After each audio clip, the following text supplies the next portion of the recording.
जब 21 न्यूटन का बल 3 किलोग्राम द्रव्यमान वाली वस्तु पर लगाया जाता है तो उत्पन्न त्वरण होगा ए 0.007 मीटर पर सेकंड स्क्वायर, बी 0.7 मीटर पर सेकंड स्क्वायर, सी 7 मीटर पर सेकंड स्क्वायर, डी 70 मीटर पर सेकंड स्क्वायर। उत्तर सी। त्वरण बल बटा द्रव्यमान 21 न्यूटन बटा 3 किलोग्राम 7 मीटर पर सेकंड स्क्वायर। 41 वेग की दर को क्या कहा जाता है? ए संवेग, बी त्वरण, सी गति, डी बल। उत्तर बी। वेग में परिवर्तन की दर को त्वरण कहा जाता है। यह एक सदिश राशि है और इसका मात्रक मीटर प्रति वर्ग सेकंड होता है। 150 किलोग्राम द्रव्यमान की एक वस्तु 5 सेकंड में 6 ms से 16 ms तक त्वरित होती है। त्वरण ज्ञात करें। ए 2 मीटर पर सेकंड स्क्वायर, बी 2 मीटर पर सेकंड स्क्वायर, सी 10 मीटर पर सेकंड स्क्वायर, डी 10 मीटर पर सेकंड स्क्वायर। उत्तर ए।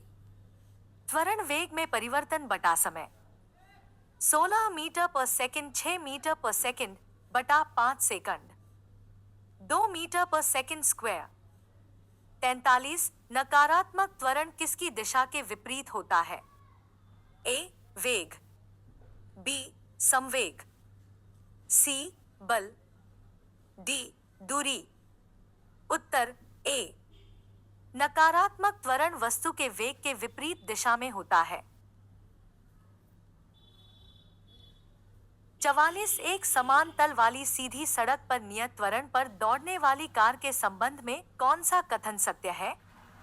ए कार का त्वरण 0 है, बी कार का वेग 0 है, सी कार का त्वरण निरंतर बदल रहा है, डी कार का वेग निरंतर बदल रहा है। उत्तर डी। नियत वेग का अर्थ है कि त्वरण 0 होता है, लेकिन यहाँ निरंतर बदलते वेग के कारण त्वरण बना रहता है। 45 जब कोई वस्तु एकसमान गति से चल रही हो तो इसका त्वरण क्या होगा? ए ऋणात्मक, बी धनात्मक, सी 0, डी परिवर्तनशील। उत्तर सी। एकसमान गति से चलने वाली वस्तु का वेग समय के साथ नहीं बदलता, इसलिए उसका त्वरण 0 होता है। 46 एक कार का वेग 5 सेकंड में 18 किलोमीटर पर आवर से 36 किलोमीटर पर आवर तक समान रूप से बढ़ता है। कार के त्वरण की गणना करें। ए 4 मीटर पर सेकंड स्क्वायर, बी 1 मीटर पर सेकंड स्क्वायर, सी 4 मीटर पर सेकंड स्क्वायर, डी 1 मीटर पर सेकंड स्क्वायर। उत्तर बी 18 किलोमीटर पर आवर। 18,100 बटा 3600 5 मीटर सेकंड। 36 किलोमीटर आवर 36 1000 बटा 3600 10 मीटर सेकंड।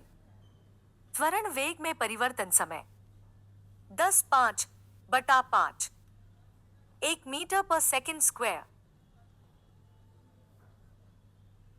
प्रश्न 47 धनात्मक त्वरण का अर्थ क्या है?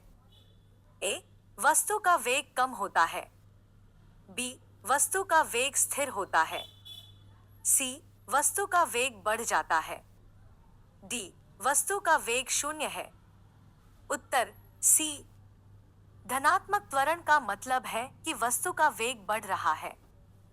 प्रश्न 48 30 किलोग्राम द्रव्यमान के एक लोहे के गोले का व्यास 10.5 किलोग्राम द्रव्यमान के एक एल्यूमीनियम के गोले के व्यास के बराबर है। दोनों गोलों को एक साथ खड़ी चट्टान से गिराया जाता है। जब वे भूमि से 10 मीटर की दूरी पर हों, तो उनका क्या समान होगा? ए संवेग, बी त्वरण, सी गतिज ऊर्जा, डी स्थितिज ऊर्जा। उत्तर बी। दोनों गोलों का त्वरण समान होगा क्योंकि पृथ्वी पर सभी वस्तुओं पर एक समान त्वरण लगता है। प्रश्न 49। शून्य त्वरण का अर्थ क्या है? ए, वस्तु का वेग स्थिर होता है। बी, वस्तु का वेग कम होता है। सी, वस्तु का वेग बढ़ जाता है। डी, वस्तु का वेग शून्य है। उत्तर ए, शून्य त्वरण का मतलब है कि वस्तु का वेग समय के साथ बदल नहीं रहा है, अर्थात वेग स्थिर है। प्रश्न 53। किसी वस्तु का वेग व्यतीत हुए समय के समानुपाती होता है तो वस्तु का ए, असमान त्वरण है। बी, एक्समान त्वरण है। सी, एक्समान चाल है। डी, असमान चाल है। उत्तर बी, जब किसी वस्तु का वेग व्यतीत हुए समय के समानुपाती होता है तो इसका मतलब है कि वस्तु का त्वरण एकसमान है। प्रश्न 54। बल बटा द्रव्यमान। ए, संवेग। बी, त्वरण। सी, विस्थापन। डी, वेग। उत्तर बी, त्वरण बल और द्रव्यमान के अनुपात के बराबर होता है। प्रश्न 56। त्वरण ऋणात्मक होने पर किसी पिंड का वेग ए, बढ़ेगा। बी, शून्य होगा। सी, घटेगा। डी, नियत रहेगा। उत्तर सी, जब त्वरण ऋणात्मक होता है तो वस्तु का वेग घटता है